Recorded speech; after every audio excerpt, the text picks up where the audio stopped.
Señoras, señores, ¿qué tal? Buenos días, muy buenos días y bienvenidos a Radio Intereconomía, Capital Intereconomía. Es jueves 5 ya de marzo, sexto día de la guerra en el Golfo. Empezamos a ver imágenes que no teníamos desde la Segunda Guerra Mundial. Uno de los submarinos de Estados Unidos ha hundido con un torpedo una fragata iraní con 180 tripulantes. Irán ha lanzado esta noche contra Turquía un misil que fue derribado por las fuerzas de la Alianza Atlántica. Aunque está creciendo la tensión bélica, el mercado entiende que las fuerzas iraníes no tienen capacidad para mantener sus ataques sine die durante un largo tiempo. De ahí que las bolsas estén rebotando, los bonos están bajando, el oro aguanta y el petróleo Brent se coloca en los $84 el barril. Vuelve la mirada a los fundamentales y aquí tenemos varias referencias, entre ellas una que nos lleva directamente a la segunda economía más importante del mundo, a China. China acaba de fijar su objetivo de crecimiento de PIB para 2026. Lo sitúa entre el 4,5 y el 5%.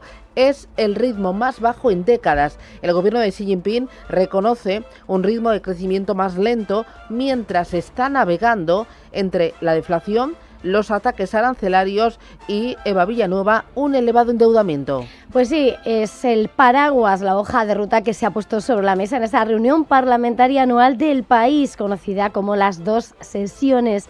China presenta los objetivos para el año, como cuentas, en términos de estímulo. Las autoridades chinas han marcado un objetivo de déficit presupuestario de alrededor del 4% del PIB por encima de su nivel preferido del 3% y mantiene las cuotas especiales de emisión de deuda tanto para el gobierno central como para las autoridades locales.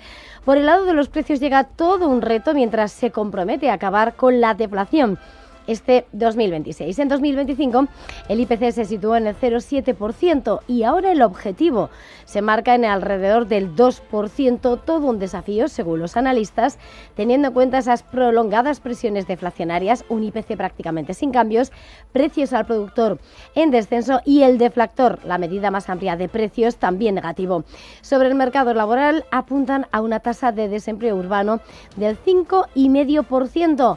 El primer ministro chino, Li, ha explicado que los objetivos van acompañados de un gasto gubernamental por el que impulsar el consumo y elevar el nivel de vida debería ser una prioridad. Según los expertos, el objetivo de crecimiento marca un cambio en la mentalidad de formulación de políticas de Pekín, desde una mentalidad de primero los números hacia una de primero la calidad, y en un escenario donde, según fija el gobierno de Xi Jinping, China aspira a la supremacía tecnológica mundial y por el que busca impulsar la inversión tecnológica en su batalla contra Estados Unidos. Importante también señalar cómo el presupuesto de defensa de China aumentará un 7%, es la tasa más baja desde 2021, mientras promete desarrollar capacidades de combate. Los mercados financieros hoy están de rebote. El verde tiñe las bolsas, especialmente en Asia, donde el Kospi está volando a doble dígito. Y siguiendo la estela positiva de Wall Street, el riesgo geopolítico sigue impulsando al oro y también el petróleo. Empezando por lo último, como decías, tras el batacazo, el desplome de ayer del Kospi surcoreano, es precisamente el índice de Corea el claro protagonista. 9% a esta hora es lo que sube, ha llegado a subir el 2%, anotándose su mejor día desde 2008.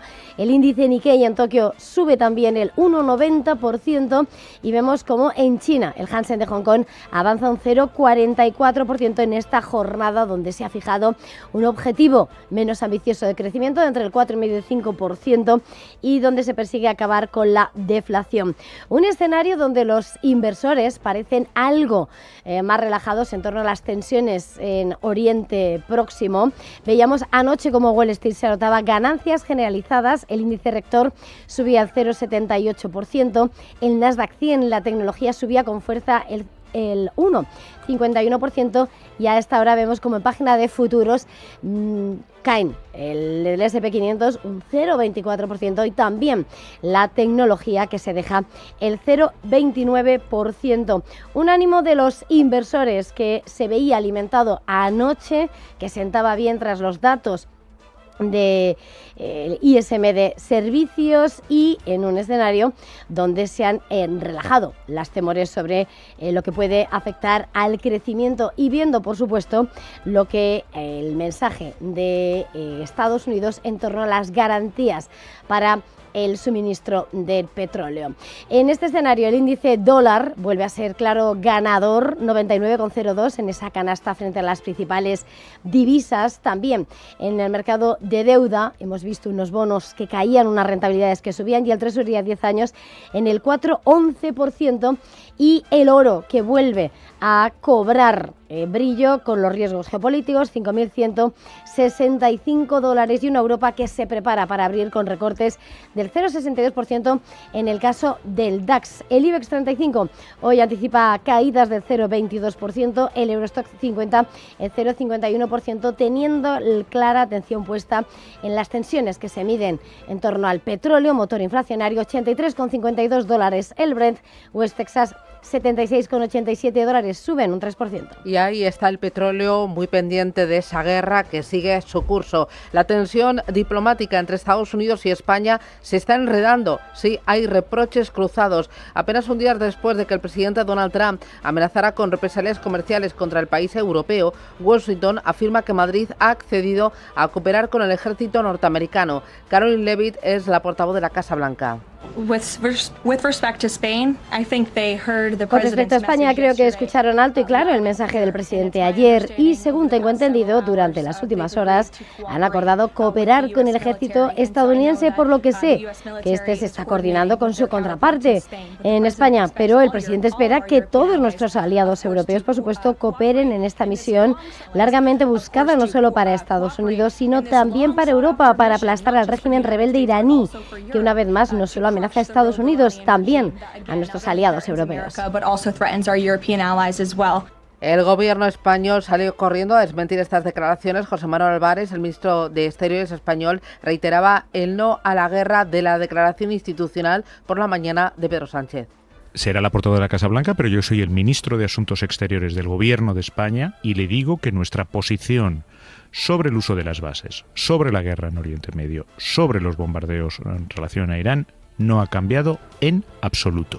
Nuestra posición sigue absolutamente invariable y desmiento tajantemente cualquier cambio ni cualquier indicio de dónde puede venir. No tengo la menor idea. Declaraciones en sentidos opuestos. Washington se reafirma en sus palabras. El secretario del Tesoro de Estados Unidos, Scott Bessent, respalda públicamente las amenazas de Trump de suspender el comercio con España. Asegura que la decisión española habría afectado directamente a la logística militar de su país en el momento más crítico de la operación y, por lo tanto, que era una auténtica amenaza. La frustración del presidente Trump con el gobierno español está justificada porque, en primer lugar, han sido pésimos actores. Son el único miembro de la OTAN que no cumple con los requisitos de la organización. Eso se conoce como aprovecharse, así que el gobierno español se está aprovechando intencionadamente del gobierno estadounidense y de todos los demás aliados de la OTAN que han dado un paso al frente, y luego fue inaceptable durante el fin de semana que los españoles se mostraran tan poco cooperativos con respecto a las bases estadounidenses y a lo que podíamos hacer con nuestros aviones. Los españoles ponen en peligro vidas estadounidenses. Y mientras el Senado de Estados Unidos daba luz verde, vía libre a Donald Trump para seguir con la acción militar sobre Irán. Desde Europa, Rubén Gil, ¿qué dicen de este cruce de reproches entre España y Estados Unidos? Respaldo total desde Bruselas al gobierno español tras esas amenazas de Donald Trump. Desde la Comisión aseguran que están dispuestos a actuar si fuera necesario para salvaguardar los intereses europeos. Insisten en que Estados Unidos debe respetar los compromisos asumidos y dejan claro que un ataque comercial contra un Estado miembro lo es contra toda la Unión Europea. Lo decía así el vicepresidente comunitario Stefan Sejourné. En el aspecto comercial, cualquier amenaza comercial dirigida a un Estado miembro es por definición una amenaza contra la Unión Europea. Es competencia de la Unión Europea.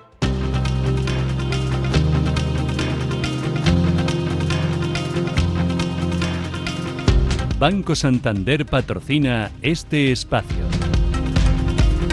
Son las 8:09, esto es Radio Intereconomía. El jueves nos trae más noticias. La vicepresidenta segunda y ministra de Trabajo, Yolanda Díaz, se reúne hoy con patronal y sindicatos para estudiar medidas ante el conflicto de Irán. Medidas para proteger a empresas y ciudadanos frente a los efectos económicos de la guerra en Irán y las amenazas de embargo a España por parte de Estados Unidos. Medidas que tienen que ver con las empresas, con los trabajadores y las trabajadoras, tienen que ver con el escudo social, con la protección a los arrendatarios, a las personas inquilinas, a la cesta de la compra, la energía y, sobre todo, como digo, al bien común del país. En el encuentro de hoy va a estar la COE, que alerta sobre la dependencia que tiene España del gas estadounidense y pide a Pedro Sánchez que reconduzca la situación con Washington. El Banco Central Europeo publica las actas de su última reunión en medio de la preocupación por el encarecimiento del petróleo y del gas. La reunión en la que el organismo que preside Christine Lagarde dejaba los tipos de interés en el 2%. Ayer se publicaba el libro Beige de la Reserva Federal, que prevé una economía estable que aún enfrenta desafíos y refleja dudas en el comienzo del año sobre inflación y empleo. Uno de los miembros del organismo, el gobernador Stephen Miran, insiste en que hay que seguir bajando los tipos de interés a pesar del conflicto en Oriente Medio y la subida del crudo. El petróleo ha subido un poco, pero la pregunta más importante es si se mantendrá alto o volverá a bajar, lo que por supuesto dependerá de cómo se desarrollen las cosas, pero incluso así, aunque el petróleo se mantenga en estos niveles, me resulta difícil interpretar mucho al respecto, ya que sin duda el petróleo influirá en la inflación general, pero no hay pruebas de que influya de manera significativa en la inflación subyacente, a menos que se produzca una variación considerable en los precios del petróleo. Creo que es bastante limitado, por lo que me resulta difícil entusiasmarme mucho con las implicaciones políticas de lo que ha sucedido hasta ahora. Por el contrario, la directora gerente del Fondo Monetario Internacional, Kristalina Georgieva, ha advertido esta madrugada que si el conflicto en Oriente Medio se prolonga, tiene un potencial evidente de afectar a los precios, a los mercados energéticos y a la inflación a nivel mundial. Lo que en este momento no sabemos es cuál será la duración, cuánto tardará en resolverse. Y bueno, ese sería el factor más importante para determinar cuál sería el impacto en toda la región. A nivel mundial vemos 3 canales de impacto. 1, los precios de la energía. 2, la confianza del mercado. Y 3, las interrupciones en los viajes, el turismo y el comercio.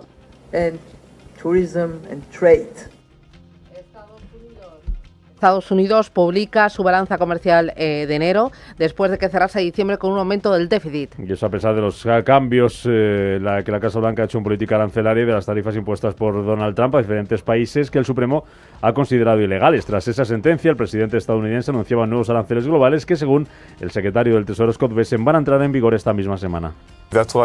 Seguramente sea esta semana, y de nuevo eso está contemplado en algo llamado sección 122, que es una autoridad de 150 días, y durante ese tiempo veremos estudios del Departamento de Comercio de Estados Unidos sobre los aranceles de la sección 310 y del Departamento de Comercio sobre la sección 232, y tengo la firme convicción de que los tipos arancelarios volverán a los antiguos en un plazo de 5 meses.